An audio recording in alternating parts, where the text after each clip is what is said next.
भारत और चीन के बीच सीमा पर बढ़े विवादों के दौरान अमेरिकी राष्ट्रपति ट्रंप ने मध्यस्थता की बात की, जिस पर अब भारत और चीन ने अपनी प्रतिक्रिया दी है।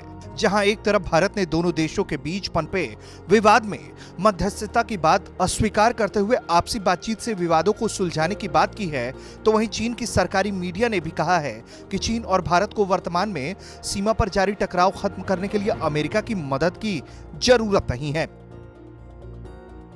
See, on developments on the LAC, I had conveyed last week that our troops have taken a very responsible approach towards border management and strictly follow the procedures laid out in various bilateral agreements and protocols with China to resolve any issue that may arise in the border areas.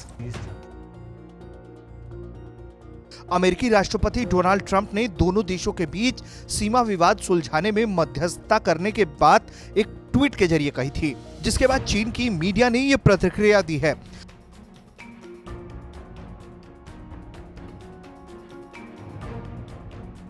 चीनी विदेश मंत्रालय की ओर से Trump के tweet के जवाब में कोई आधिकारिक प्रतिक्रिया नहीं आई है, लेकिन सरकारी समाचार पत्र ग्लोबल टाइम्स को चाइना का मुखपत्र के तौर पर ही देखा जाता है। ऐसे में ग्लोबल टाइम्स में छपे एक लेख में कहा गया है कि दोनों देशों को राष्ट्रपति ट्रंप की ऐसी मदद की जरूरत नहीं।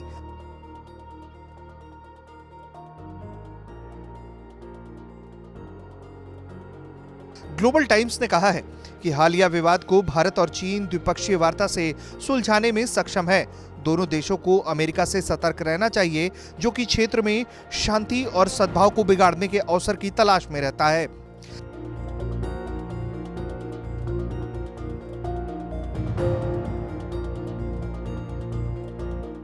खैर, ये तो वक्त ही बताएगा कि भारत को अमेरिका से सतर्क रहने की जरूरत है या चीन से, क्योंकि बीते कुछ दिनों से भारत और चीन के बीच लद्दाख और सिक्किम के वास्तविक नियंत्रण रेखा पर तनाव काफी बढ़ चुका है।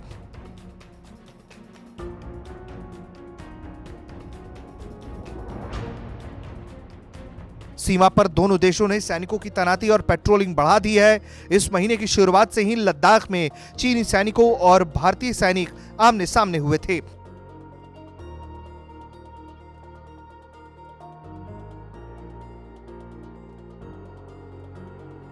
चीन की ओर से लगातार सैनिकों की संख्या बढ़ाने और बेस बनाने की खबरें आ रही हैं। ऐसे में भारत भी पूरी तरह से मुस्तैद है। प्रधानमंत्री नरेंद्र मोदी ने भी इस मसले पर प्रधानमंत्री कार्यालय में चर्चा की थी। ब्यूरो रिपोर्ट, भारत तक।